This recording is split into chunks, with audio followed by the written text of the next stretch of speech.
સુરતમાં અંબાજી મંદિર નજીક રાહદારીને લાડુ ખવડાવી 26મી જાન્યુઆરીની અનોખી ઉજવણી કરવામાં આવી।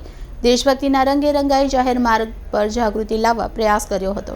26 જાન્યુઆરી 1950ના દિવસે ભારત રત્ન ડોક્ટર બાબા સાહેબ આંબેડકર દ્વારા લેખિત ભારતનું નવું બંધારણ અમલમાં આવ્યું હતું અને જેના દ્વારા હજારો વર્ષોમાંથી મુક્તિ મળી હતી અને મૂળભૂત અધિકારો પ્રાપ્ત થયા હતા। ત્યારથી 26મી જાન્યુઆરીની દેશભરમાં દર વર્ષે ઉજવણી કરવામાં આવી રહી છે।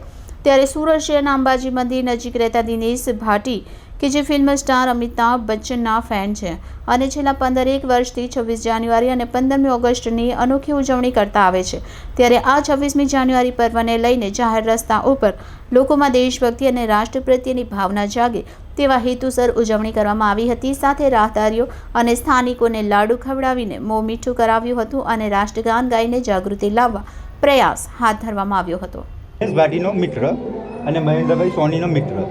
હવે અમે અંબાજી રોડ એટલા માટે પસંદ કર્યું કે અહીંયા આગળ અલગ અલગ રાજ્યોના લોકો રહે છે, એટલે અહીંયા આગળ અમારે મેઇન કરવાનો હેતુ એ કે દરેક રાજ્યના લોકો એક સાથે મળે અને ઉત્સાહ ઉમંગથી કાર્યક્રમ આગળ વધે અને દેશ દાજની લોકોને લાગણીઓ વધે અને લોકોનો ઉત્સાહ અને ઉમંગ લોકોમાં જાગૃતિ વધારે આવે ને તેથી આપણો દેશ આગળ વધે અને સમય આવીએ લોકોને ખબર પડે કે આ કયા દિવસો છે ને શું છે ને આનો ઇતિહાસ શું હતો, તેને માટે અમે આ બધા પ્રયત્નો કરી રહ્યા છીએ। 26મી જાન્યુઆરીની ઉજવણી અમે કરી રહ્યા છો દર વર્ષે અલગ અલગ।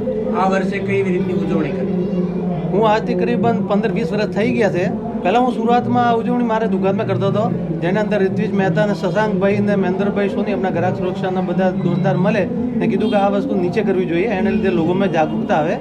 એ પછી મેં શરૂઆત કરી નીચે, તો આજ કમસે કમ 10 વર્ષ તો થઈ ગયા મને નીચે એ ચાલુ કરીને।